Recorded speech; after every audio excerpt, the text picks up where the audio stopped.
So just tell me a little bit about this weekend. It's at Devil's Lake.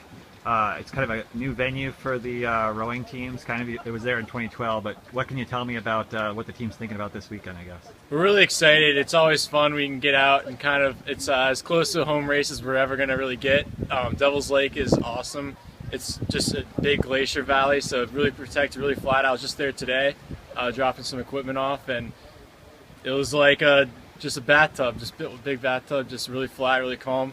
Really excited to just get out and get some more races under our belt. I think we've come a long way since California, just with all the water time. We've really been hitting it hard last week of practice and even this morning, and we're going to continue to hit it hard throughout the rest of the week in preparation as we gear up for Boston University Saturday morning, at University or MIT Saturday afternoon, and then Northeastern on Sunday afternoon. So we're just really excited to go out and show everybody what we can do.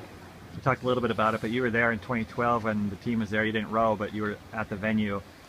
What stood out the most about rowing up there?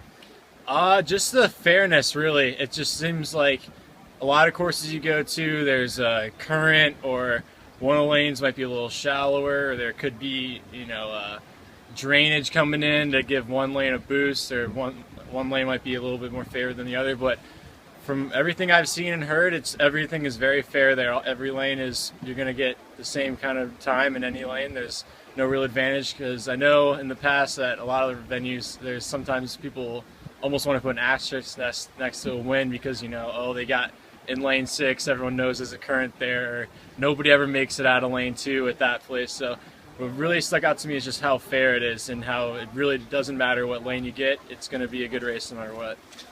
So just switching gears a little bit, you're the team captain again this year, second time in a row. That's extremely rare in Wisconsin rowing history. The last time was in the 40s when that happened.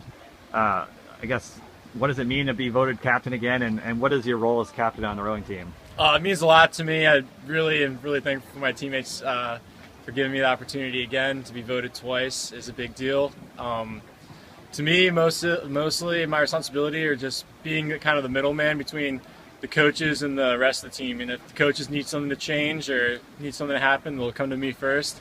Or if the rest of the athletes don't like something that's going on or need some help with something, they'll always come to me first, even if it's just, it comes down to anything with the rowing, the equipment, technique, what's going on, just even as far as scheduling stuff.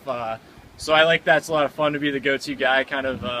Everyone comes through me first, so I get a lot of interaction with the team, and it makes me feel pretty good and helping out and everything like that. So I really enjoy it, and it gives me a lot of sense of pride to say I'm the one captain of the team this year. I think it's a lot of respect. I think I'm number 126, I believe they said, 125 or 126, somewhere in that area. So it really is an honor to be part of the rest of all those other captains the previous years and all those names. Like, I know Bo was captain one year, so it's cool to be, have your name thrown in the hat with all those guys. So you talked a lot about off the water and on the water. I guess maybe a coxswain is kind of the director in a boat, but do you have any role at all when you're out on the water? A little bit, yeah. The coxswains, a lot of them say they really like when I'm in the boat, because I'm pretty vocal when I'm out there in the water.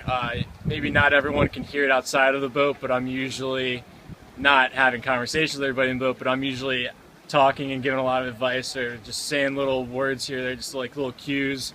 I like to really I think one thing I like to really do is just try to make everyone around me better, to try to maximize boat speed. So I really in between pieces, hey man, change this or that, or even during pieces, I'll just yell, just a little more swing, a little more send, clean up the finishes, just all these little cues that I can just feel from just rowing that maybe the coxswain can't. So I really like to either, if I'm close enough to the coxswain, I'll just tell them, say it, and then they'll repeat it. Or a lot of times if I'm in the back, I'll just say it loud and send it up, so you kind of get both ends of the boat talking a little bit. And it's a lot of fun, especially when guys react and something clicks when you say it. I'll be like, boom, let's go, finishes a little bit more, and we'll just take off. It's a really good feeling when that happens. Awesome. Just maybe describe for me what kind of rower are you? You're a powerful guy? Are you a quick guy? Or great form? What's your strength as far as the rowing goes? For me, I'd say my big strengths are, like I was saying earlier, is trying to make everyone around me a little better. Okay. This year, I'm a little bit undersized. We have a lot of really tall, really strong guys.